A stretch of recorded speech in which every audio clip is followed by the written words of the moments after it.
Welcome to the Nautic Nomad podcast. I'm your host, Randy Berry.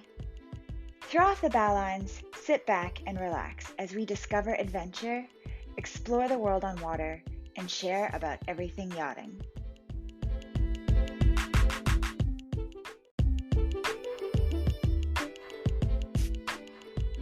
Hi guys, thank you so much for tuning in to our very first episode of the Nautic Nomad podcast. Before we jump in, I just wanted to give a brief intro to our first guest, Daryn Dalton. He is a yacht captain and engineer. He is also my husband and co-founder of Nautic Nomad, a crowdsourced review-based website for yacht captains, crew, and those who love to explore the world on water. We wanted to start this podcast as a way to interact with our community and also give back value. So if you have any questions, feedback, or topics you would like us to cover, please leave us a voice note with your name and where you're from at 530-487-4447 or on the Anchor FM app at our profile there, Nautic Nomad. All right, let's jump in. Thank you for having me. Thank you for your time. Why don't you let the audience know a little bit about yourself, how you got into yachting, what you're doing now?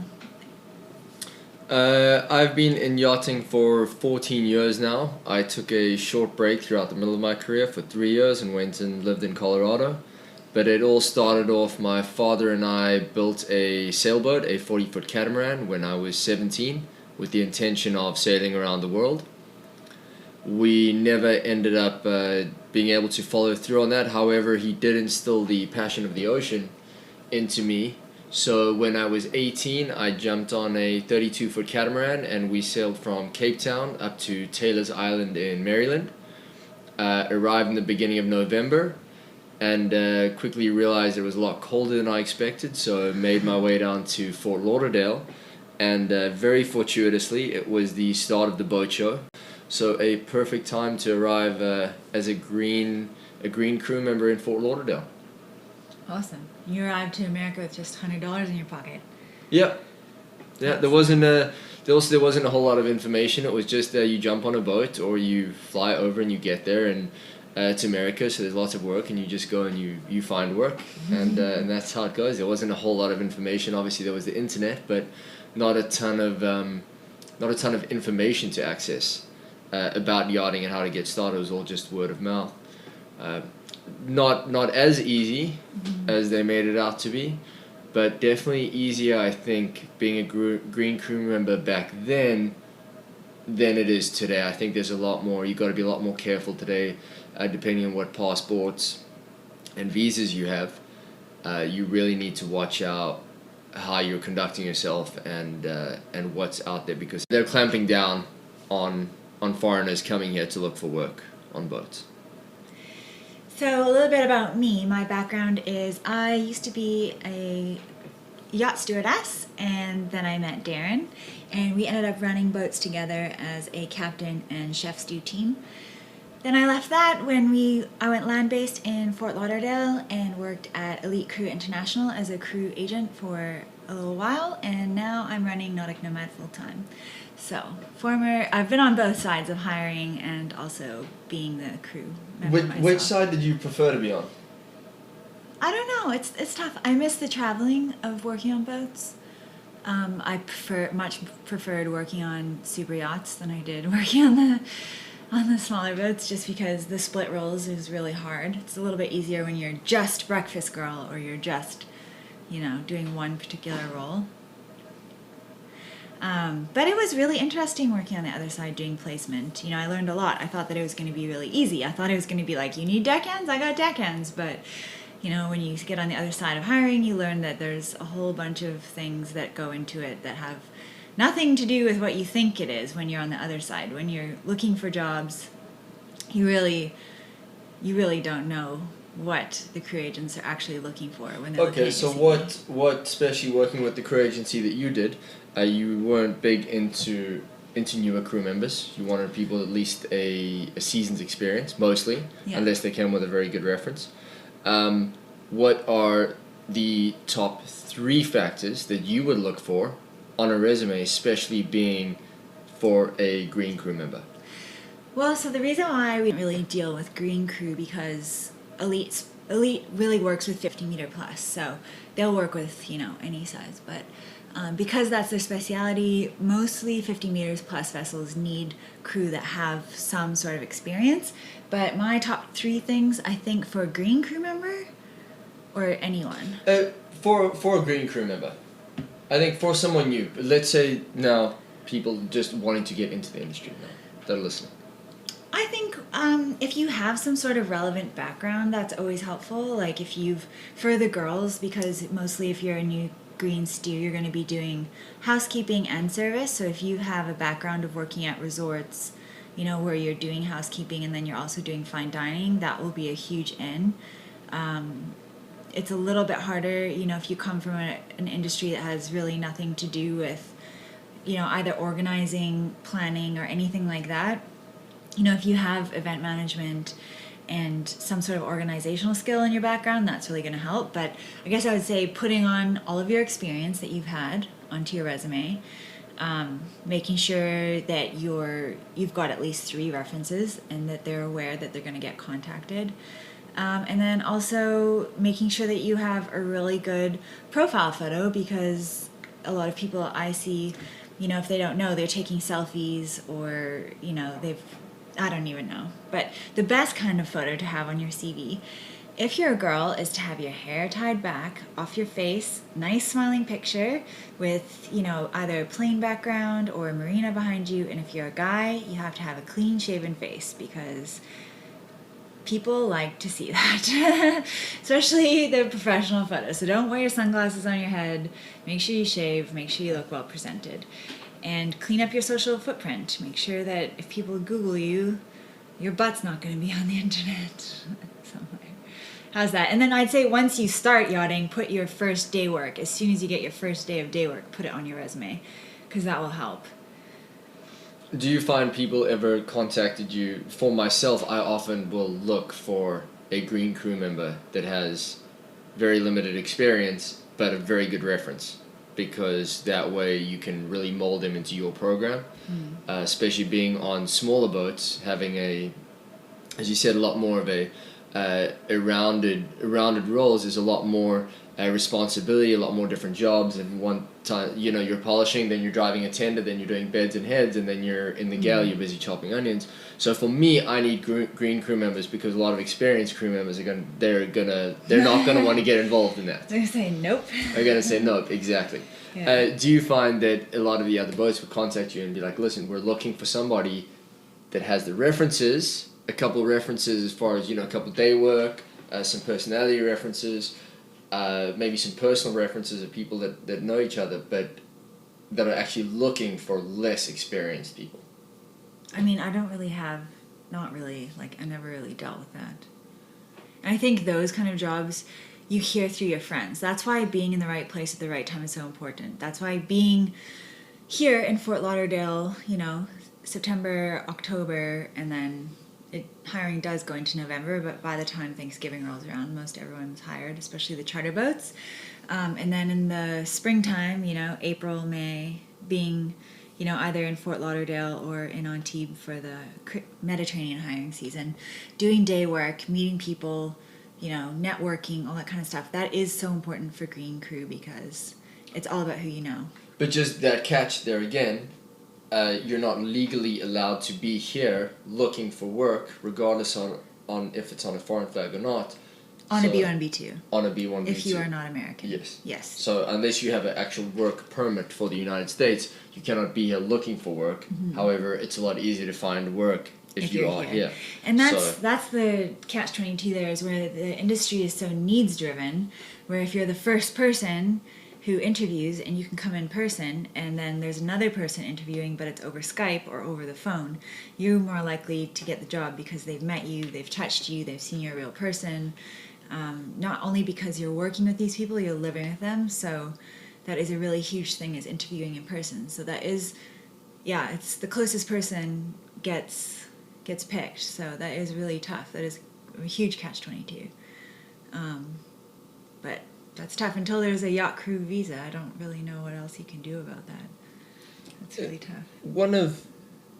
the things I believe you can do with that is just when you are given that opportunity, and when you do get, even if it's a couple more solid day work, or a temporary gig, just put your head down and really show your worth, because a lot of the times people will hire you if you're not in the same place, if they know someone on the boat, or very often you'll get in a crew member that's just filling a temporary position, and you'll really see something in it. You'll see their work ethic, you'll see the way they conduct themselves, and I think that's also more senior crew's responsibility to be able to help those people and send them to your friends. Be like, hey, I had this guy work with me for a week, he's great. I had this girl, she's great, she has a perfect eye for detail.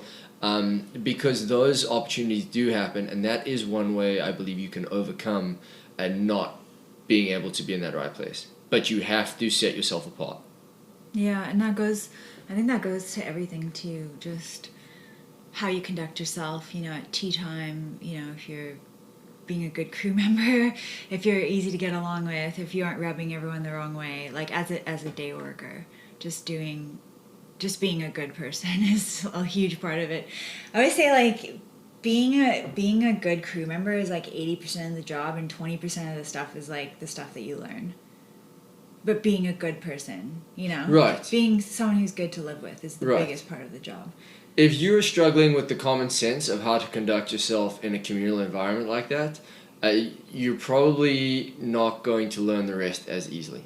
Right. So if you're unable to sit down with a bunch of people and be in an acceptable way, then I think you're going to struggle with the rest of the industry. So if you can get that down, and people like having you around, and you're an asset, and you're good to talk to, and you're just kind and genuine, then I think that definitely stands out. Yeah. When you get someone new in and they're day working and you're looking to hire somebody, you are most certainly seeing how they interact with the rest of your crew. Right. How they get along and if they clean up after themselves. Yeah, because you need people that are going to solidify a team. Because if you don't have a proper team, you don't have much really. You really need to. People need to work as a team. Yeah. Otherwise, it really goes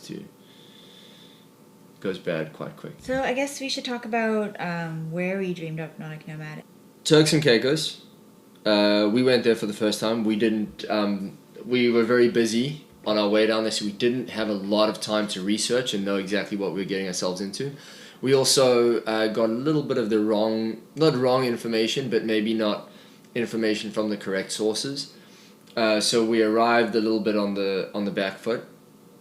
And what I noticed when we were down there is that there was a lot of cruises and a lot of people, first-time boat owners, that had purchased boats in the United States. They had done the back and forth to Florida, to Bahamas. They had done that because it's a short run, it's an easy run, lots of marinas, you don't have to go more than 4 hours, 8 hours really, so you cross the Gulf Stream and you got 8 hours in between your islands. So very kind of easy and sheltered cruising. The Turks and Caicos is generally the first big step in their cruising.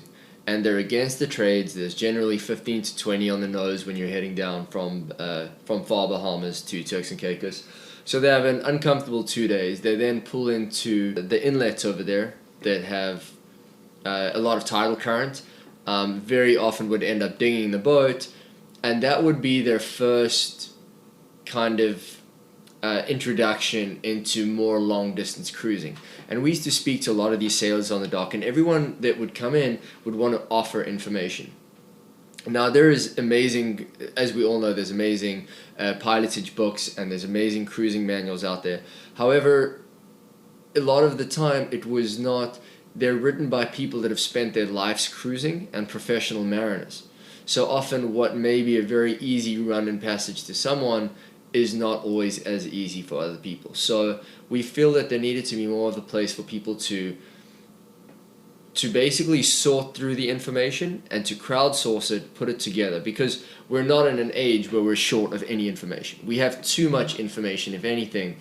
So the key with Nautic Nomad was to sort that information and then serve it to the people as they needed it. Yeah, I mean, from an interior point of view as well, just by the time you get all your provisioners in each port, it takes a while. Like, we were based out of Turks and Caicos, and it took me a long time to get the proper person for my laundry. And obviously there's only one real flower place down there. Shout out to EA Flowers. Just being able to collect catalog, and disseminate this information in a digital way was really my heart behind it. This new digital age, like, we have access to all of this stuff, and just being able to pass it along from generation to generation. But sorry to interrupt, but you just said it now. You said EA Flowers was the only place. That was then when you were there. So now with Nautic Nomad, so if you had written a cruising manual, then that would be EA Flowers. Yeah. For all you know, EA Flowers could have blown away with the last hurricane. Right.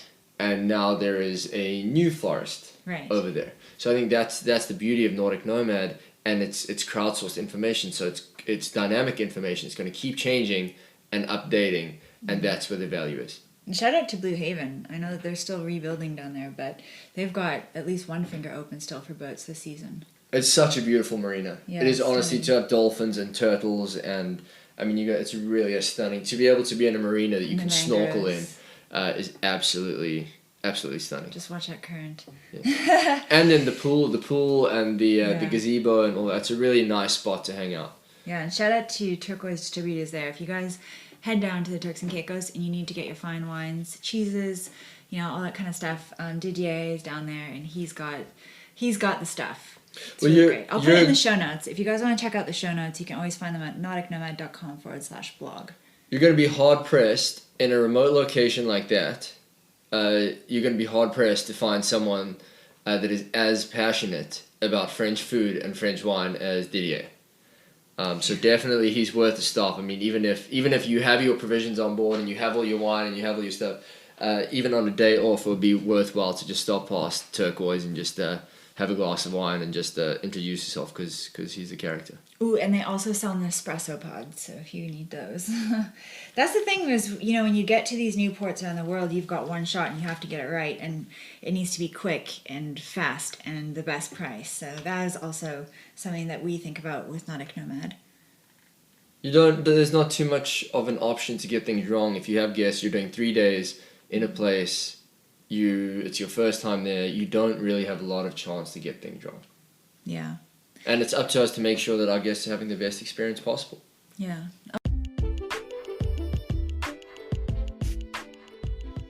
Are you ready for some adventure? This is, I think, my most favorite part of the podcast, where I ask my guest what is their absolute favorite place they've ever cruised or visited by boat. So keep listening. Also, if you're interested or inspired by the world on water, or you cruise or work on boats, check out nauticnomad.com. There you can search for anchorages, snorkel spots, dive spots, and businesses that are related to the yachting world specifically. Also, check out our blog. We've got lots of top 10 things to do on your day off in Fort Lauderdale, New York, Bahamas, and afar, all the way over to Tahiti. Also, if you like being inspired, follow us on Instagram at Nautic Nomad. We post there daily. Of all the places you've been, what is your most favorite place you've ever been to in the world? I still want to say the Sea of Cortez was absolutely the most gorgeous and desolate place I've ever seen. It was so arid and so barren above the waterline, and then beneath the ocean it's just so full of life. Wow. Once again, this was 10, 12, 13 years ago. Right. So I don't know how much has changed now, but yeah, you're right. that was, and then also because it was my first boat and first cruising, there was probably a lot of just romance being the first time being out there, Yeah. So. What's your craziest story? I don't know. You don't know. Not for podcast. Not for podcast. I think my most traumatic story of sailing is when we left from Gdansk in Poland and we were headed over to the Kiel Canal. And I had just gotten all this dental work done in Poland because it's super cheap. I just had my tooth pulled out and I had like an implant put in, and it was so traumatizing. And then we had to sail. It was like... It was more traumatizing for the people around you while you were seasick than it was for you to be seasick.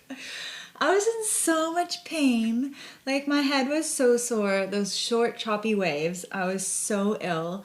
I couldn't even move. It was awful. I was like, please bring me crackers. And then I would just throw up, and it was just terrible. That was the worst. Your favorite cruising, Randy? I would have to say, like, the whole trip we did, we went to Bahamas and Mexico, and then down to... That is like 12 countries in 3 months. You're going to have to be a Yeah. little bit more specific Yeah. in which place you... Even though I'm sure they're all blurred together. They did all blur together. I was like, wow, we're in Honduras, and Panama was interesting. Loved Galapagos. I guess I would have to say Galapagos was my favorite, because I actually got to go to Of shore. course, right. And Tahiti was pretty special, driving around Moorea. That was nice. You know, Galapagos is a special place. I think if you're yachties, we all need to remember how privileged we are to be able to go to places like that. Yeah. I haven't been to Alaska, but I think to be able, when you get on boats that are going to those areas, you know, and starting to spread out there, it's really special. It is special. You have to take advantage of it too. Like, if you get a chance to go on a shore excursion, take it. Doesn't matter how tired you are, like, go. I remember just going on those excursions and just being like, I would rather be sleeping, but not really. Once you get out there, it just gives you so much energy to see these awesome things. So, you know, and to be going to, like, when we went to a place like that, to Galapagos, we're seeing it at the exact same time as, like, you know, these billionaires are. It is just, like, you know, incredible opportunity for us. It's a very unique industry. I think we're hard pressed to find another industry out there that's in any way kind of similar. I don't even think the villas and The cruise ships and cruise ships and, you know, private planes. I don't think that they have. There's a level of intimacy that we get with our guests that I think is very unique and very important, and that we have to be very, very mature about. Yeah, it's true. There's that level that you have to have of sophistication and knowing where the boundaries are with yourself and your guests, and having, you know, being able to pick up on social cues in regards to that. If you have a story to tell us, a crazy story, give us a call, 530-487-4447, or leave us a voice note on anchor.fm/Nautic Nomad. Tell us your stories, ask us questions, give us topics, let us know which way you want us to go with this podcast.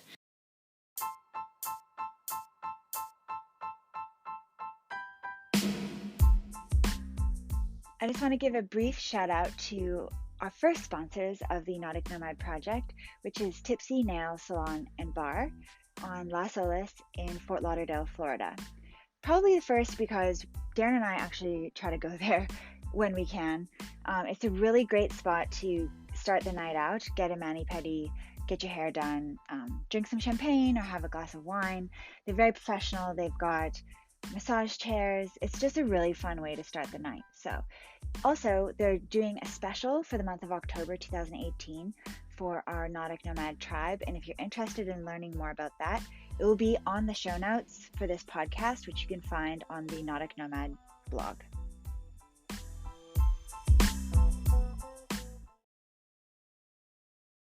You like going to Tipsy, hey? Yeah, I do. I think it's a way to start the day. I definitely think being out on deck and being in the engine room, you definitely use your hands a lot and your nails and feet, and get a bit of teak foot. So it is nice. It is nice to go over there and get that taken care of. Have a glass of champagne, have a beer. Yeah, it's a great way to start the night because it's on Las Olas. It's right next door to the balcony. They just launched in July 2018. It's kind of like a New Orleans vibey place. So if you head out there, get your nails done, you know, have some drinks at Tipsy. Yeah, and just say that you're there because of the Nautic Nomad. Because of the Nautic Nomad podcast. Any other yacht crew or any other marine related industries, guys with startups? I know that it's very inspirational. I believe it's very inspirational to be in the industry that we're in, and we're in and around a lot of great people. We also have access to a certain amount of disposable income. So the first couple of years after you haven't pissed that away, you start saving it and start looking at an exit strategy. So we'd love to know other yacht crew out there that have business startups that are doing their own thing, that are doing projects, charity projects, that are maybe going traveling and doing some sort of expedition. Or we'd love to have you on the podcast and just hear about your experiences and how you've seen things and how you you look to the future for things.